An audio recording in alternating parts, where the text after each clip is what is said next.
Good morning. Welcome to Tel Aviv, FinTech Week Tel Aviv, our third day. This is our first panel of the day, looking at sandboxes and POCs, the do's and the don'ts. And we have an esteemed panel of experts that will share their insights. We have one that's drifting in and out with his internet connection, but we have real experts that will be able to keep the conversation, and we're very much looking forward to this discussion. So I'm going to hand it over to the panel. If you guys can introduce yourselves while Michael's sorting out his internet connection, and then hopefully by then we'll start the flow. So thank you very much. I'm going to hand it over to you now. I'm going to get backstage.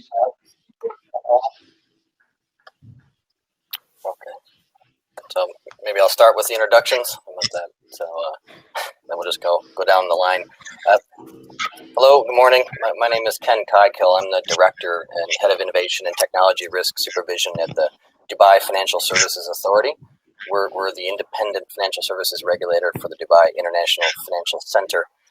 In my role, I lead our innovation, cyber risk, and payment services supervision programs, and that includes managing our innovation testing license program, which is our version of a regulatory sandbox. I also oversee the supervision of other innovative technology-enabled financial services businesses like crowdfunding platforms, automated wealth management, and distributed ledger-based product offerings.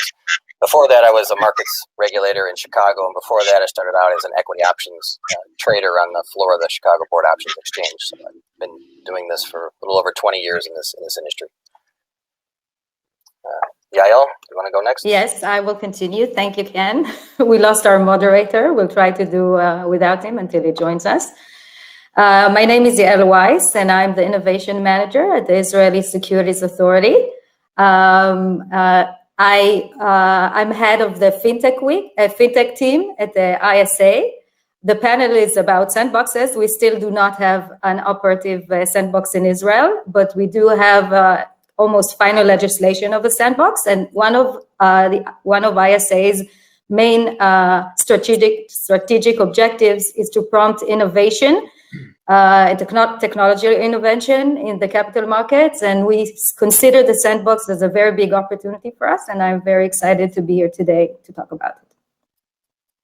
Thank you. I'll continue. So hi, good morning, everybody. My name is Toby Olshanetsky, and I'm the CEO and co-founder of Proov. And Proov is basically, it's a POC as a service platform.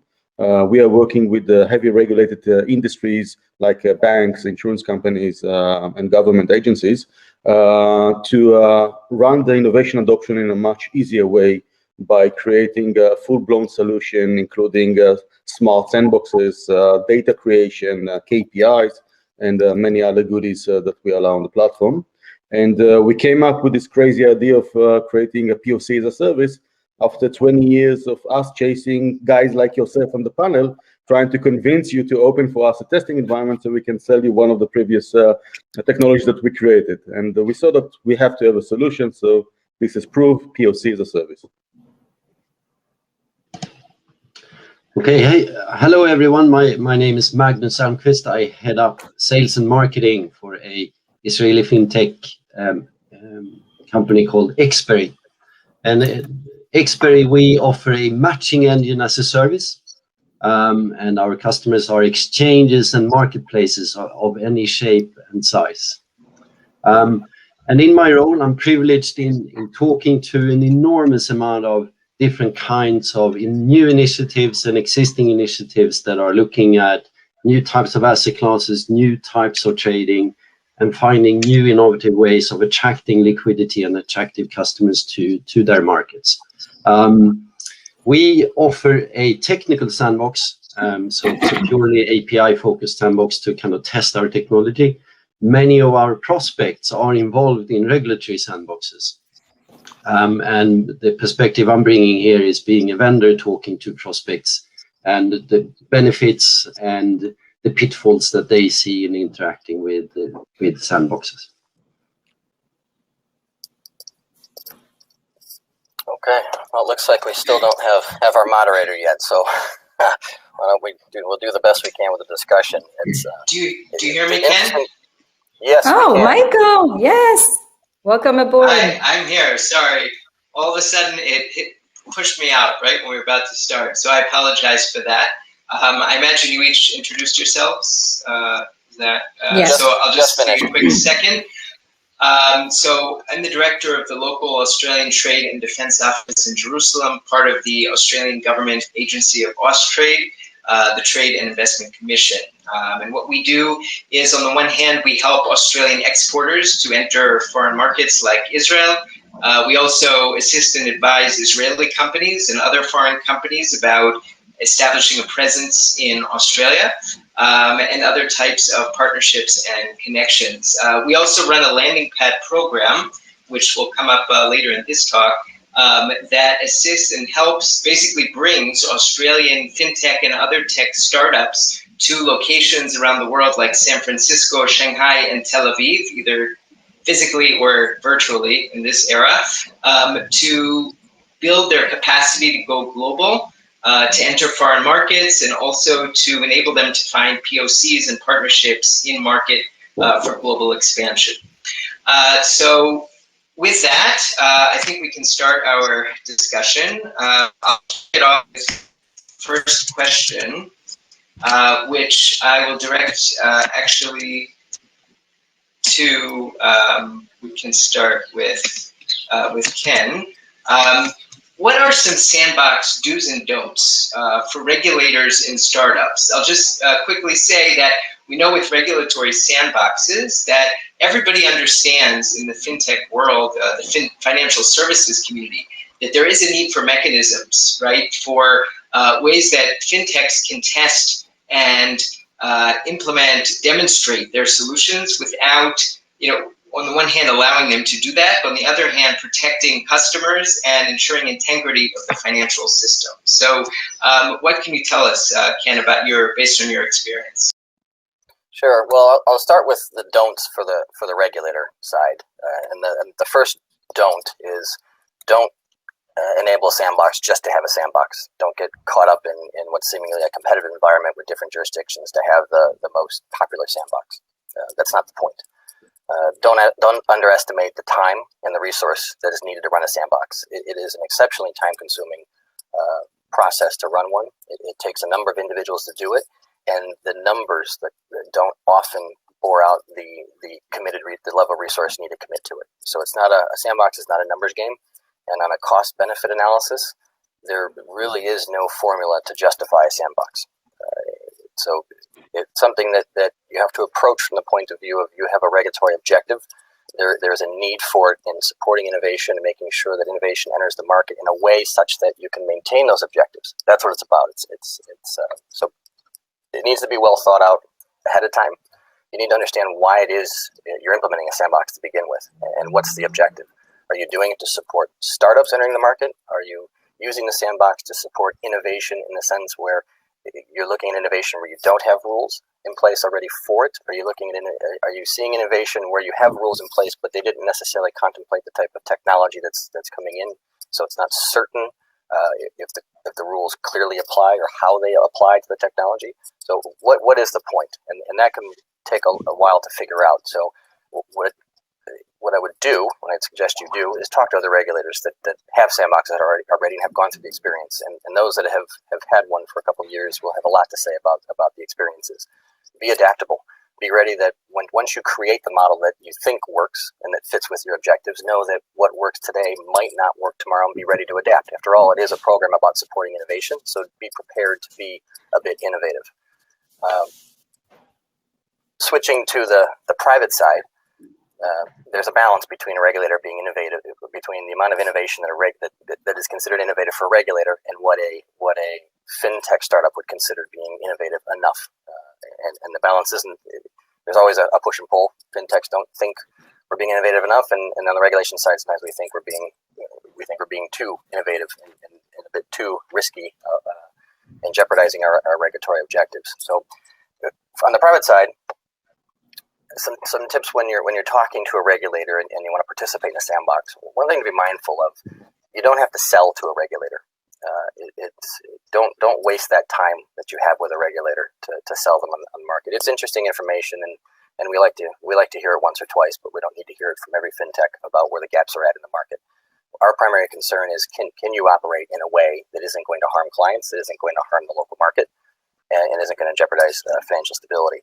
So those are our primary concerns. So focus on that. When a regulator asks what are the risks to your model, we're not entirely concerned about your competitor coming and taking your business. I want to know what the risks are in your operation to your clients. What is it about your model that might put client money at risk, client assets at risks, where the technology that you're using is something that we're not used to? We need to understand where that might come. What are your operational risks? It can be a hard thing because the natural focus is going to be on commercial risks, but think in terms of regulation. Do your homework. Know when you're applying to a regulatory sandbox why you're applying to that sandbox. So if a fintech comes to our market in the DIC, we want to know why they want to be in the DIC. Why do you want to be in the DIC versus entering the Israeli sandbox? Why would you want to be in versus entering a sandbox in Bahrain? What is it about operating in our environment? Do you know the market that you're coming into? So do your homework ahead of time. Don't assume that the regulator is going to explain it to you. And I've had many conversations where fintechs do come to us and ask us to tell them about the local market. And then to be as blunt as I can, I don't have time to do that. That's your job. You got to do that before you come to us. And have realistic expectations.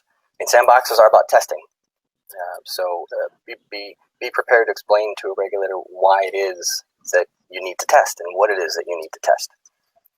And we'll talk about it in a few moments about some of the misconceptions, but this is one of them about sandboxes. They are very simply about testing. So focus on that when you discuss with a regulator. How's that for a quick summary, Michael? Would you like some more? No, that's great. Yael, did you want to add to that at the moment? I can maybe add, although, as I mentioned before, the regulatory sandbox in Israel is still pending final legislation, but we do have an up and running pilot program with the Israeli Innovation Authority. This program allows fintech companies to conduct pilots with the ISA as a client or any financial institution, or even an independent pilot if their business model is a B2C. And we offer access to data from the ISA and the Tel Aviv Stock Exchange and funding up to 50% of the pilot costs. So we do have some insights while working with startups. It's less on the regulatory sides because in this pilot program, we do not offer any reliefs or exemptions from regulation. But if I can see, but I think they will apply, Ken, and it relates to what you said also. It can apply also to a regulatory sandbox. If you work with a testing site, with a financial institution, you have to have a clear understanding about the pilot scope and the resources that it will take from the testing site. Otherwise, it can have a lot of problems going ahead and misunderstandings, and especially about the pilot plan itself. Understand what you need to test and make sure that the pilot scope is as lean as possible. And if it can be in a clean environment, then it should be. And just the essentials to have the testing results you want to achieve and what you want to prove. Otherwise, also you'll be going the wrong way and just wasting time and expensive resources. But I believe that maybe I'll talk about it later about how I see the regulatory sandbox. So this is the main two insights from our pilot program. Well, let's maybe go on to the next sort of idea with that is how really should a sandbox offering be defined, right? Could it be used as a wider tool, which I think is sort of what you were getting at for developing supervisory approaches to new tech-enabled business models even?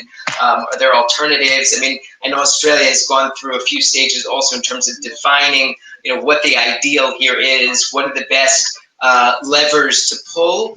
I know in September, the recent enhanced sandbox came into play and already a few startups have gone into it. But of course, there's always going to be constant change and thought about how best to do it. Is everybody happy with this? Is it better to go around that system and just go for a license? So would you like to relate to that also? Can you hear me? Yes.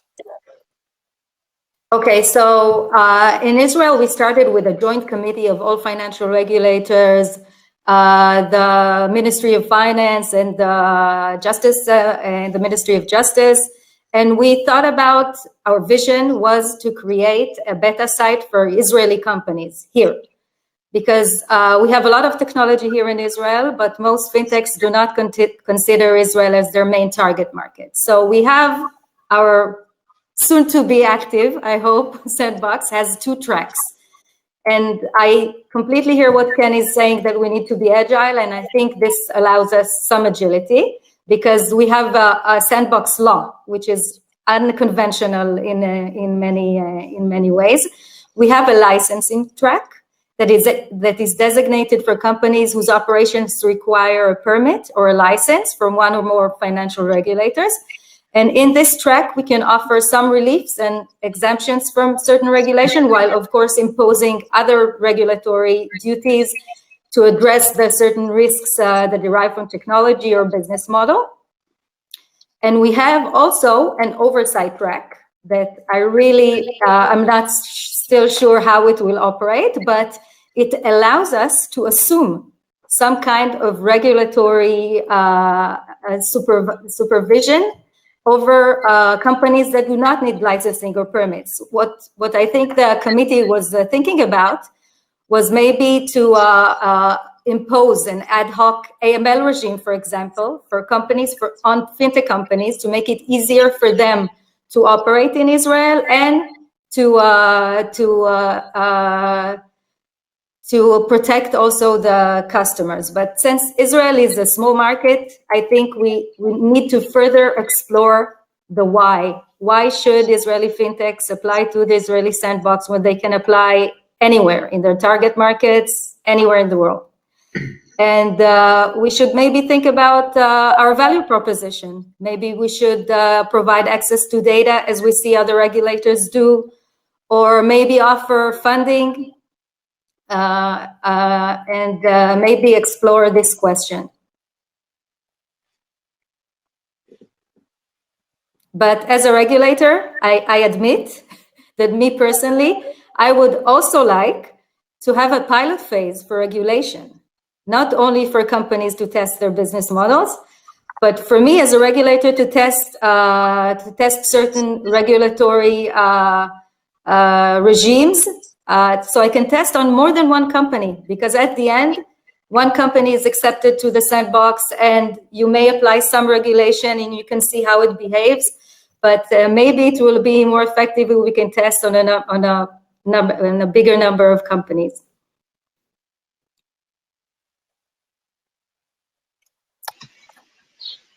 Yeah, and that's an interesting concept and a discussion that's worth having at regulators when you have a sandbox. How broad should you be using that tool, and can you use that tool? And it's something that we're exploring right now, this idea of testing supervisory approaches on a sector. It does require some caution because you have to balance fairness. It works well when you create a new regime and allow a new type of activity, because then you can funnel everyone, every participant with that model through the program. Where you have existing regimes, it's a bit more tricky because now you have a fairness question about putting certain businesses through the program and others not. We're toying with this, or sampling now. We're sampling this now with a new regime that we've put in place, and we are forcing all of the applicants through our sandbox program. And there is a tech test element to it, but there's also a supervisory approach test element to it as well. So it's giving us 12 months to hone our model and make sure we can supervise this new business model well enough before we effectively unleash all of them on the market in a year's time. So there is definitely consideration, but that's not, I can't necessarily say that for every sandbox because they're all developed differently. So it depends on how the sandbox was created as to whether or not it can be used that way. Ours was done in such a way that we're able to do that, and that's something for other regulators to be thinking about. Can this be used more broadly as a supervisory tool? I would just like to add something, if I may, is that Sandbox is not something that it's nice to have. Sandbox is a strategy that the regulator need to think about it. With our experience, and we ran more than 400 POCs with about more than 1,000 vendors on those POCs, we saw that the majority of Sandbox are failing because there's no strategy behind it. There's no actual KPIs. There's no actual real need and explanation for the vendors what they need to do. And it's very hard to compare technologies between different infrastructure on a sandbox on the real life. And it takes a lot of efforts from the vendors when they're trying to apply for the sandbox and they try to run the POCs. But if something is not really defined and the network is not really simulating the real network and it's just a sandbox, then it just put a lot of cost on the vendors, which usually they are young startups, and cost is very crucial for them. So if there's no real strategy behind it, don't just put a sandbox because it's a nice thing to be, or it's a innovative, sexy buzzword. You have to have a real strong strategy why you want to use this sandbox, how you're going to promote this sandbox, how you're going to back this sandbox with additional help from the regulation, by the data creation, by the support, by really understanding what is the KPIs, what are the goals. Only then a sandbox strategy will succeed. Yeah, I would second that. Well, I think that's very well said. That goes on with my first point. Know why you're doing it, and I agree with that completely. And I have to admit, put our hand up. I don't think we entirely knew why we were doing it in the beginning. And over the last few years, we've learned that it's taken us a bit of time to come to that. What is our real strategy behind it? That is a very good point. Absolutely. Magnus, how is a private sandbox different than a regulatory, like a public sandbox? And what advantages or disadvantages do you see in that kind of a model? Sure. And thank you all, first of all, for a really interesting conversation. It's really interesting to listen to your input. And it chimes so very well with the experiences that I have working with all these different prospects, all these different vendors that then interact with regulators out there.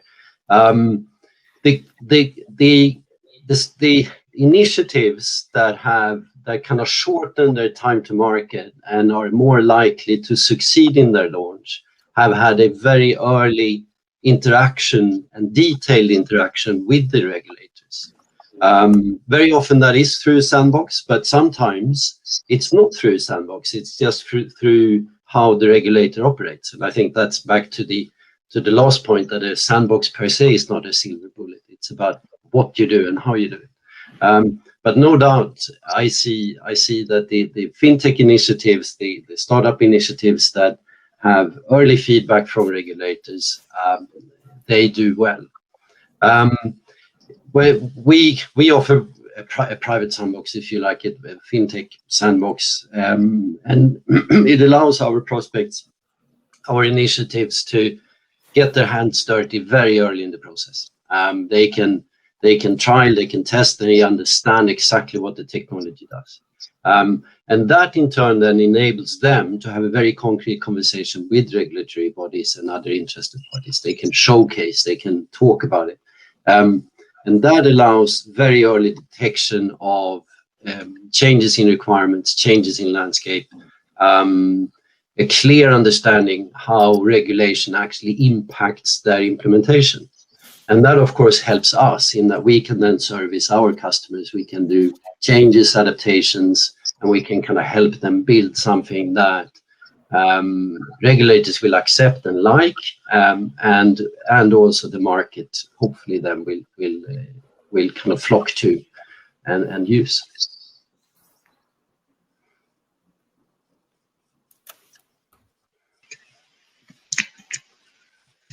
I think that Toby, one, if I may add to that, I think that.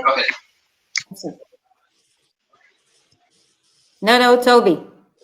Oh, Toby. Well, no, I was just Michael, along those lines. Toby had started. Go ahead.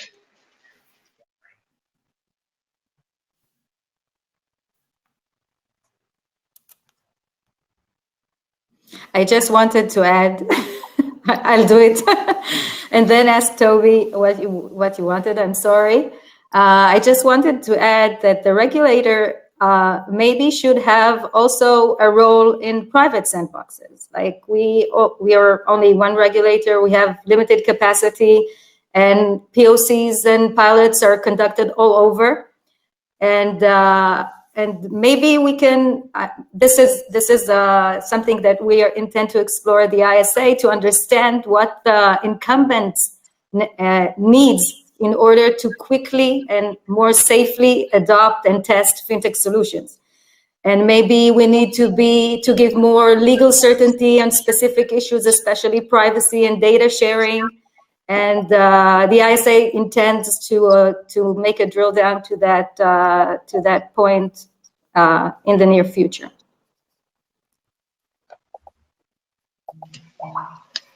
That's a great point, Yael. Toby, you had started to bring up POCs a little more specifically. I wanted to ask what you would say some do's and don'ts, like for the role of POCs or pilots. It could be Sandbox, but not necessarily Sandbox. You know, pilots or POCs. What are some do's and don'ts, both for those who are administering them and the vendors to get involved in them? Wow, I can write a book, actually a series of books of nightmares of what don't do on a POC from the enterprise point of view or from the vendor's point of view. I think again, well, we have the luxury of seeing a very wide area of POCs from across the globe, and that was running on our platform. As I said, thousands of vendors connected. And what we saw is that the main problems that vendors are failing in the POCs is because the POC was not arranged in the right way. The goals, the criteria, and what is actually being measured on that POC was not defined very efficient by the enterprise or by the regulator in the sandbox. So if you're not really committed to this POC and you're not willing to put the time of creating and also moderating this POC from the enterprise point of view, don't do it. From the vendor point of view, vendors are always over-promising. We can connect, and I just had a conference call last week with a very big North American bank, and he told me about a process that he was running with young vendors, startup doing an AI technology. And when they did the interview of these vendors to enter this POC environment, they asked them, can you connect to our Coghill API to our VAX 400 mainframe? And this vendor said, yes, for sure we can connect. And they had no idea what I just said. And once the POC started and they had to connect to all those legacy APIs and to run this connectivity, then things are failing. So if the POC is not really defined and there's no real data and there's no traffic that simulate the environment, and there's no clear definition of what's going to be the API calls that this technology is going to connect to the legacy environments in the real life after the POC is finished, then don't start the POC. You're going to waste a lot of money internally, and you're going to waste a lot of money for the vendors. So only if you define a very clear a POC environment that simulates the critical path of the infrastructure that you are trying to run this technology, you are defining the KPIs, the technical and the business KPIs, in a very clear way, so the vendors will know what's they're going to be measured and how they're going to be measured, and also to have a very strong comparison and analysis between different vendors, because one vendors can shine on a POC because they are running it on cloud, but when you move it to your production environment, this environment is a mixed environment between an on-prem and a cloud environment. So this vendor really rocked the POC, but in real life he's going to fail. And when you are comparing into an on-prem technology on the POC environment, it's very hard to compare those technologies. So you really need to understand how you're going to manage this POC and how you're going to run it. And by doing it, then you can predict if this technology can actually fit your environment.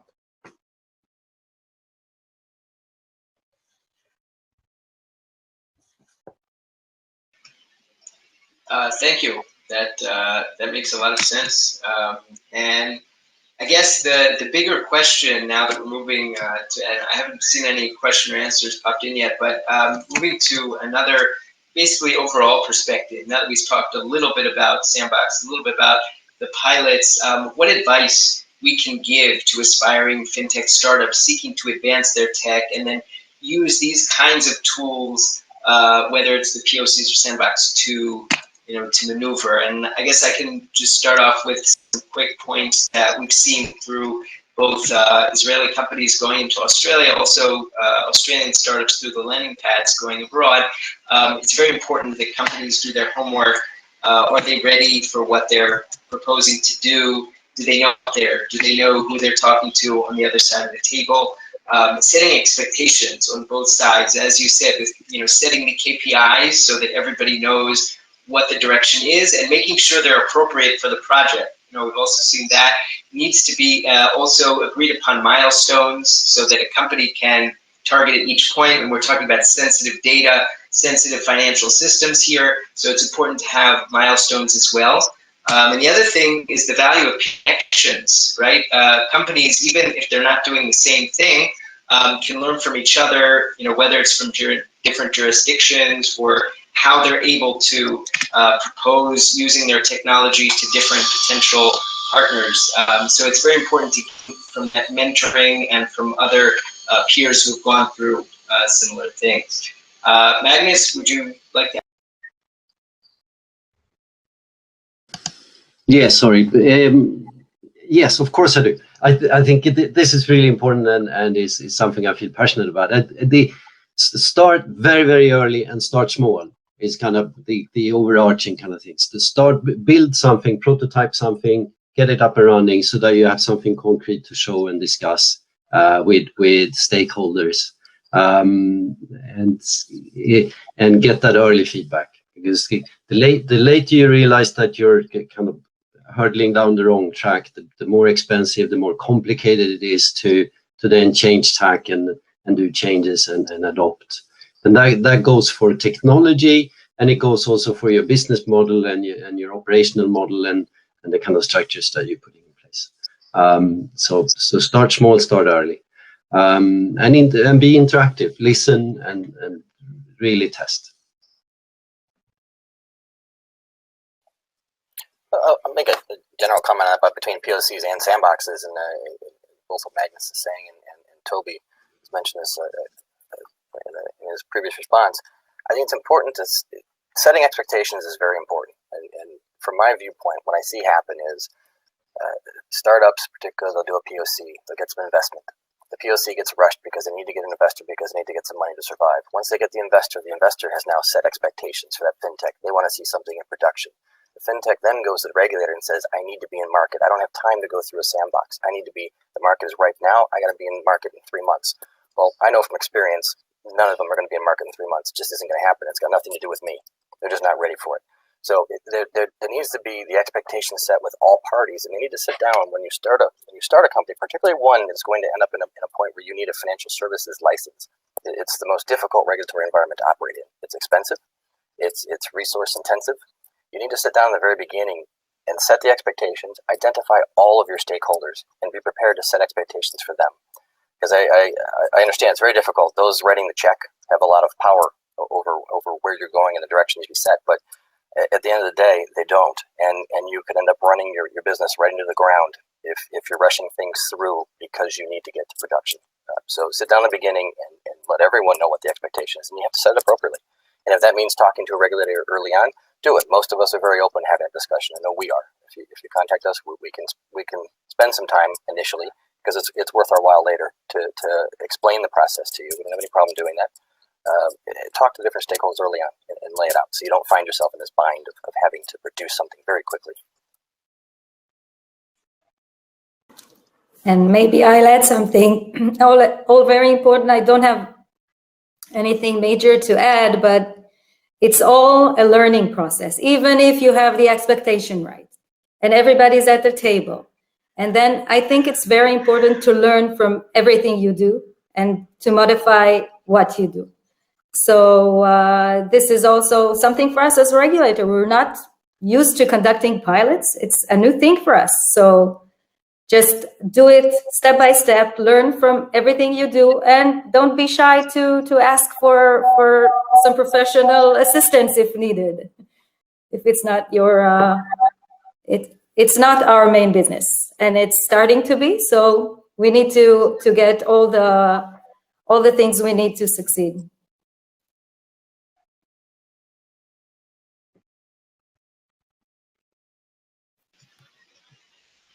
That's very, very helpful as well. Another aspect of this that could be viewed is how does we've talked in general about vendors and companies trying to test, but is there also a consideration of fair and equal treatment factoring into, let's say, their sandbox design or enabling POCs? Is that something that should be on the agenda? Or what really are the main priorities, let's say, in looking at the design and delivery of these programs?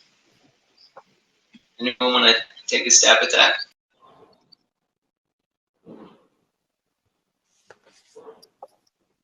Yeah, I can offer. Go ahead, Toby. Yeah, I just want to add my point on actually trying to be ultra objective on that aspect and try to provide the real apple-to-apple comparison between the different technologies and also from vendors from different regions. It's like trying to democratize technology from anyway. Some countries, the regulators ask that the vendors will work on a local cloud or on a local infrastructure because different regulation. But I think the main objective is to have like a standard way of approaching without providing any additional benefits to geographical aspect of it or for a specific infrastructure. So if you create an objective platform, then you will get the best results.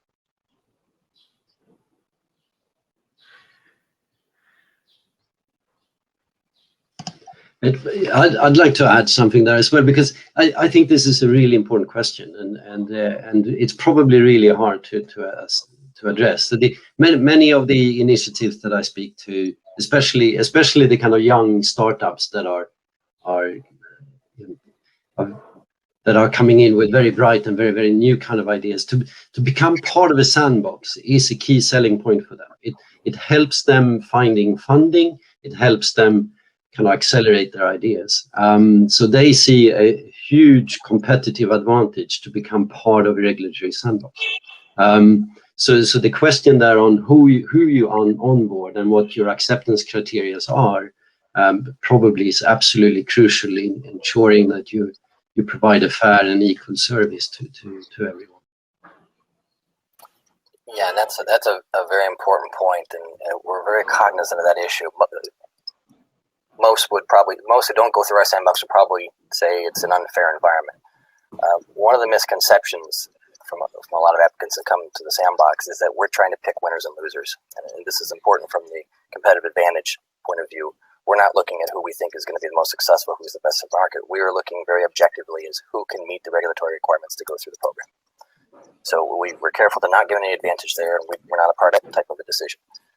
But once they become operating, there's still an argument for competitive advantage because they are in some instances allowed to do some things that others may not be allowed to do based on the level of regulatory compliance they have in place. Now, all sandboxes are slightly different, but there are some advantages.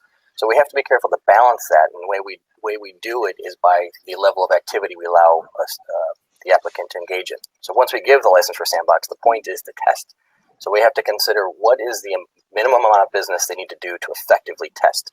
And we have to be careful that amount of business, if it gets to a point to where that business is at such a level to where they're becoming competitive with incumbents, then it probably is not appropriate for testing environment. Or we have to rethink exactly what the test was they want to do. So the fairness element is something we have to think about with every applicant that we allow into the program. Is allowing this applicant disadvantaging someone else? If it is, then we have to consider that, and maybe that model is not appropriate to go through it.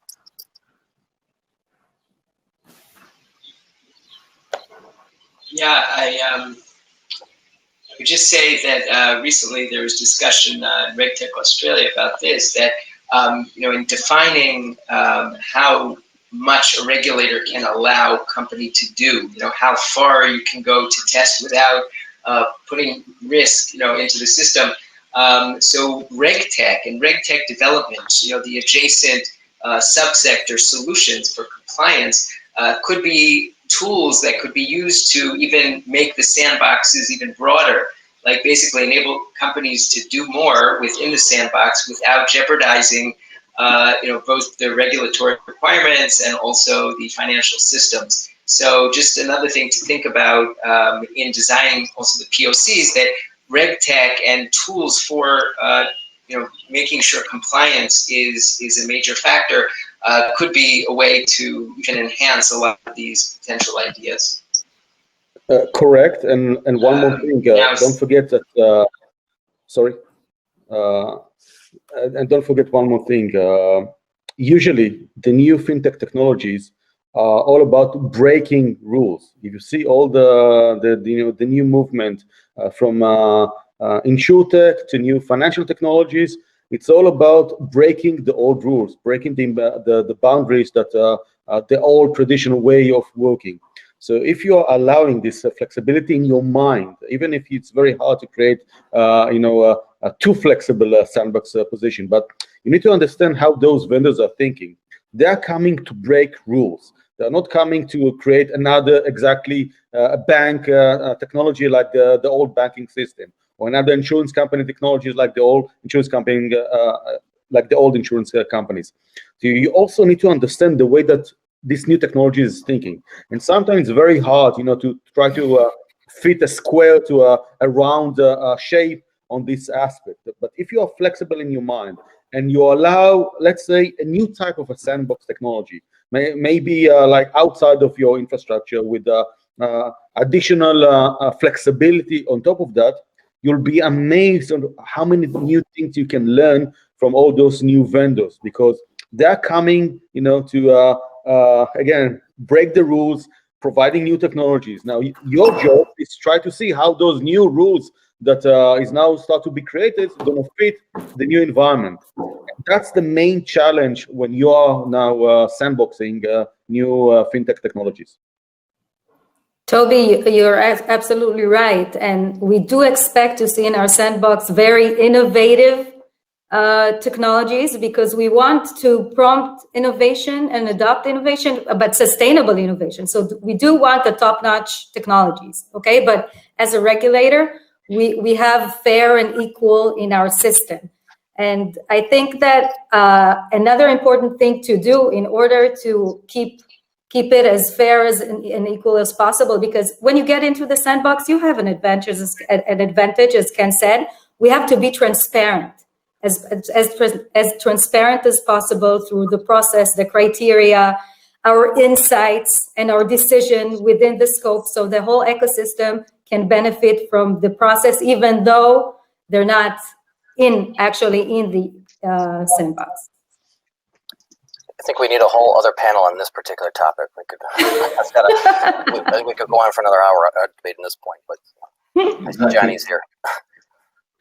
I'm afraid, guys, that's all we've got time for. We could, as Ken rightly said, we could probably have a whole day on this. This certainly should be in the textbook for any startup or growth company. I want to thank you all for a really fascinating panel.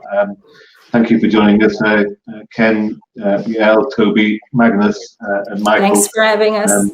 We really enjoyed it, and we look forward to doing it in person in Chandler next year in Tel Aviv.